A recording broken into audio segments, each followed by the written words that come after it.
And if y'all disagree with me on Facebook, I'm blocking your ass. I'm telling you now. I'm telling you now. Y'all ready for our next comedian? Give it up for her. Give it up for her. Start clapping now before I even say the motherfucking name.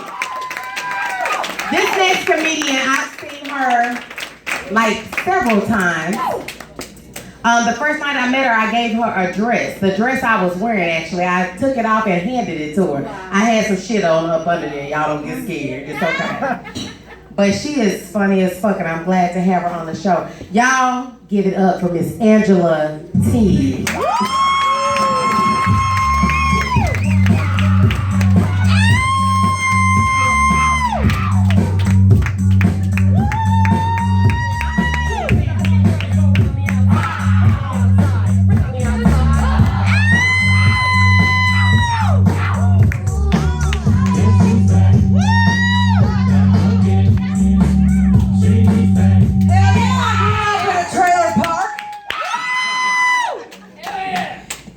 Those things are mobile, you know? Yeah. You know that? I grew up lots of places. One of them was we moved the trailer over to Sand Springs. You know, so not too far from here, right? Right. Home of the Sandites, which contrary to what I believed is not a bug that bites you when you're hanging out at the Keystone Lake, okay? Like, damn, I got the Sandites. Yeah, no, that's not the case, you know? So, good to be here in Sapulpa, Oklahoma. None of you fuckers are from here, are you? Like, nobody from Sapulpa. Nobody. We all wound up here somehow. But because this is kind of like an area I went to junior high with, you know, I stopped and had lunch today at a diner, you know, a little nostalgia, listening to the way I always get the waitresses, the waiters that want to tell me a lot more about their personal life than I need to know. You know, just because I'm eating alone, I don't need to know your story. Today this lady was telling me that she was really tired because she was stripping the night before. I'm like, first of all, I just wanted a BLT, lady, okay? I don't need to know anything else besides what sides you offer, okay? Second of all, nothing says you're a bad stripper like having a second job, okay? Oh. Maybe you should not be telling people that, right? So, did anybody have to get a babysitter to come out here tonight? Or you just do like me and lock the door and say, don't answer the door for anybody? I ain't paying a damn babysitter. Oh, no, she did for sure. She's like, they may be in the closet. Hell, I don't know. But no, my kids are actually all grown. I have 3 sons, all grown because I was 16 and pregnant before MTV made it cool. I was a little ahead of my time, so they're all grown.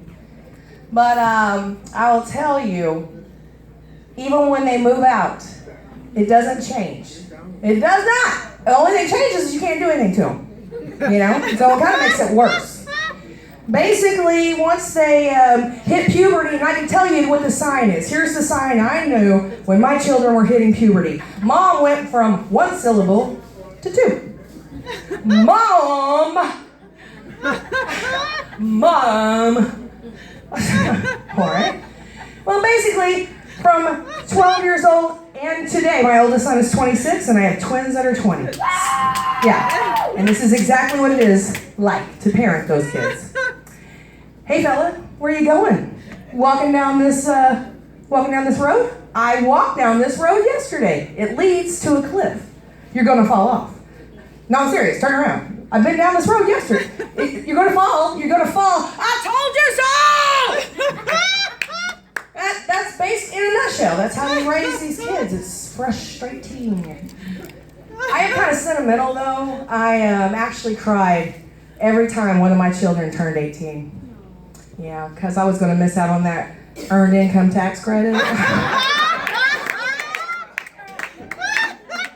Oh, I see some of your faces. You haven't thought that far ahead either, huh?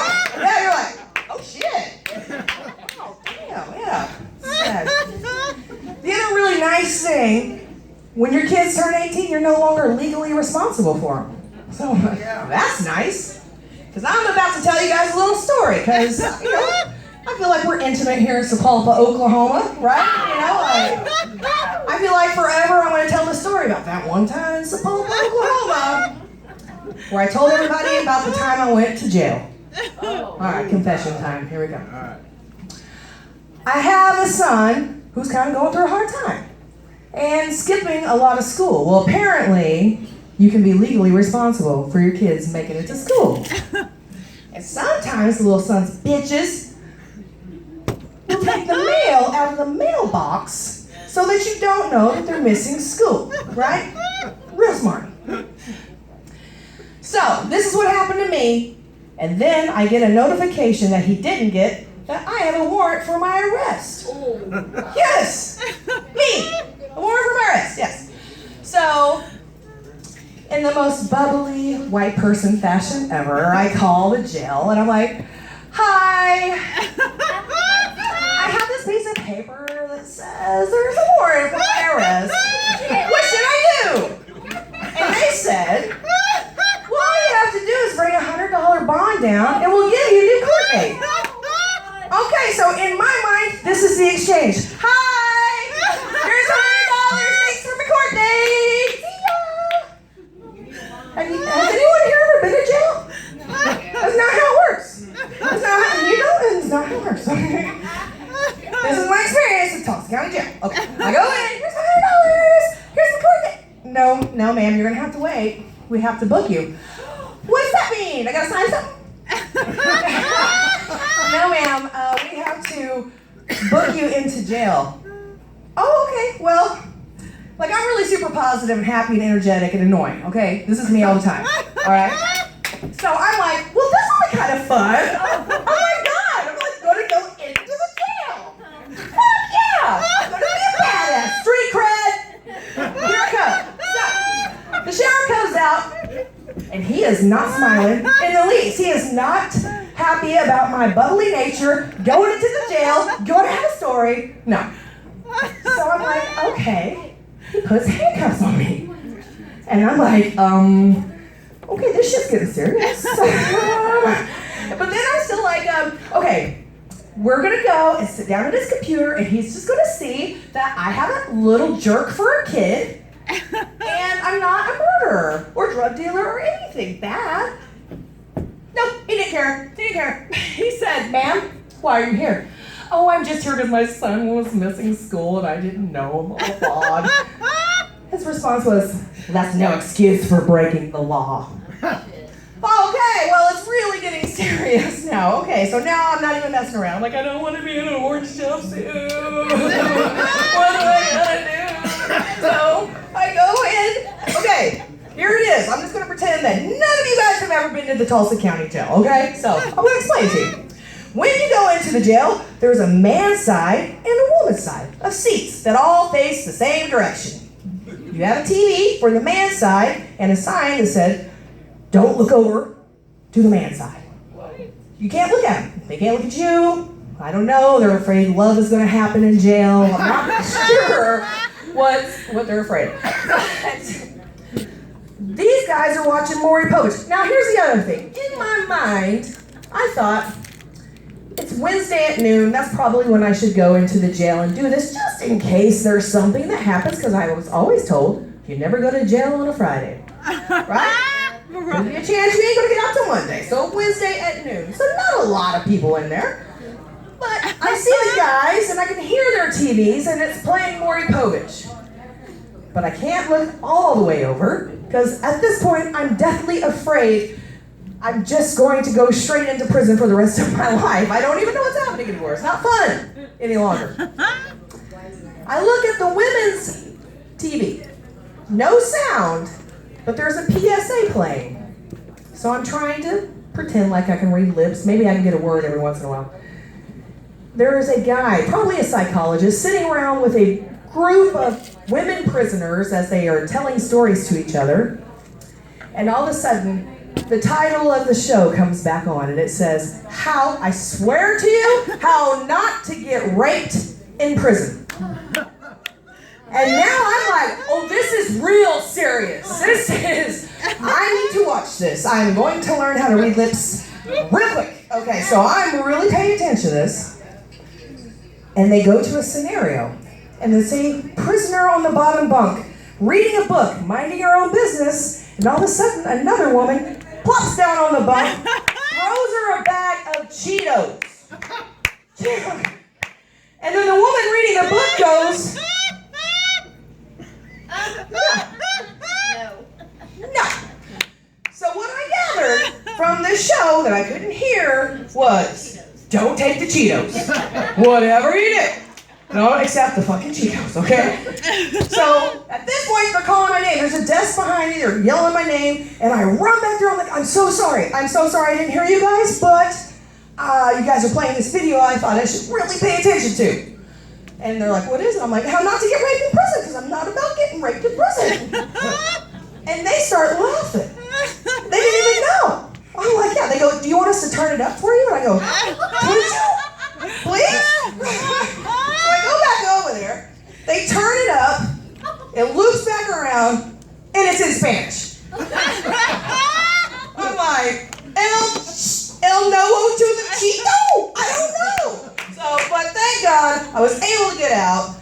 I'm finally talking to my son again after 3 years. No, I'm kidding. But yeah, that was my Tulsa County jail experience. Right? Crazy. So, anybody married here? Anybody? 2 people are married? Are you married to each other? Because that's weird. If you're not, you're like, we're married. We came without our spouses, but yeah. So, I really used to enjoy watching the ID channel with my husband, you know. That's probably an indication that your marriage isn't going very well when your favorite shows revolve around murder. We'd watch a show like Almost Got Away with It, and he would tell me how he would have gotten away with it. And then we'd watch Wives with Knives, and I'd be like, prison time is worth it. Hell yeah! Yeah. So I'm divorced now. Wow! Yeah. Wow! No, secret here. She's very excited about it. Very excited about my divorce. I will tell you, I was married for 7 years, and I couldn't take another day. I couldn't stand it. I couldn't go on one more second with that man. And then they invented Candy Crush, and I lasted 3 more years. Hey, for technology.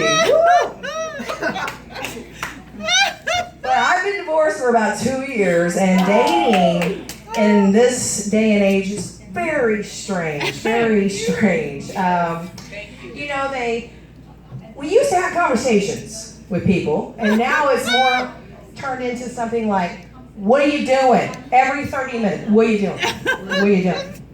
What are you doing? Send me a pic. Send me a pic. Okay. If you want me to entertain you, come to my damn show. Alright?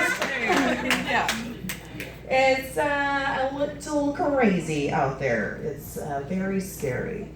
I had a guy once send me, hey beautiful, in a DM. And I thought, oh well, hello. And then the 3 girlfriends I was sitting with at dinner also got the same message from that guy. Yeah.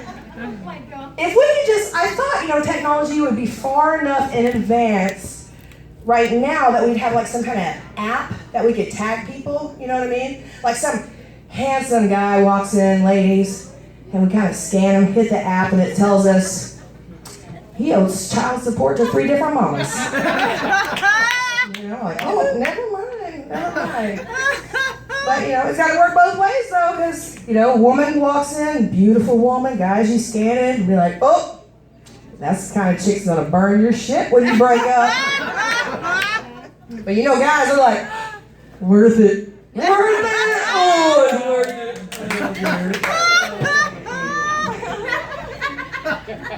Yeah, they're like, yes, we can agree with you on that. just want to show you something. This is ridiculous. Look how ridiculous my shoes are. Look at this. There's a fake zipper on the outside of my shoe. Okay, fake. Here's the real stupid part. There's a real fucking zipper on the other side. I swear to God. That's what you get for $5 at Rouge 21. I ain't ashamed about it.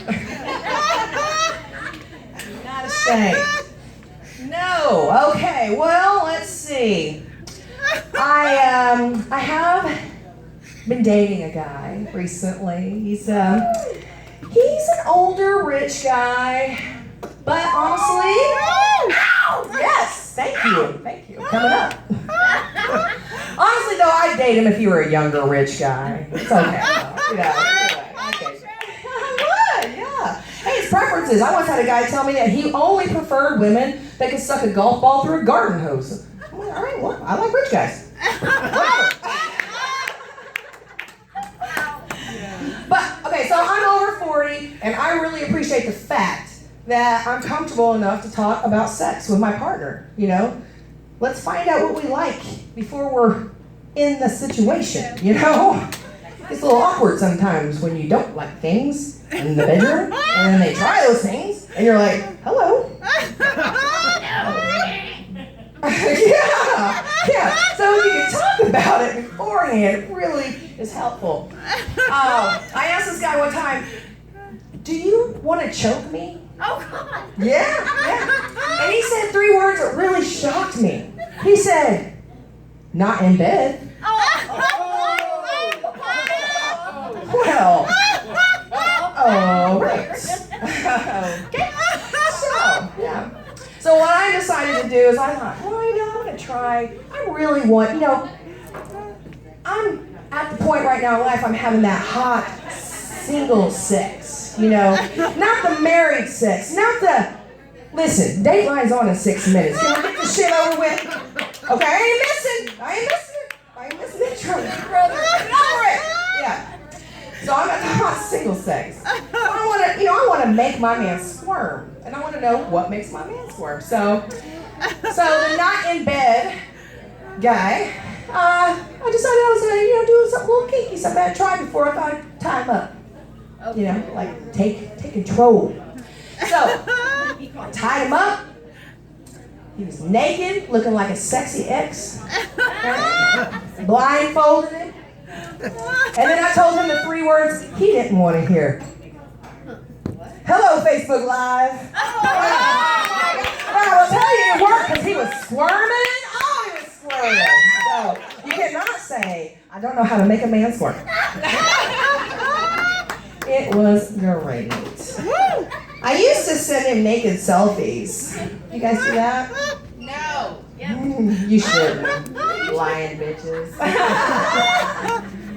I did. You gotta be careful with that because, Send it to the wrong person. yeah, they can screenshot the shit out of those things and hold it to you forever. So, don't run for president or anything like that. That shit floating around the internet. But my guy now, he's we live about 30 miles from each other, so we're doing a lot of driving back and forth. And I'll tell you, I got pulled over the other day, just going a little fast. I don't know what it is, but I always get really nervous when I get pulled over.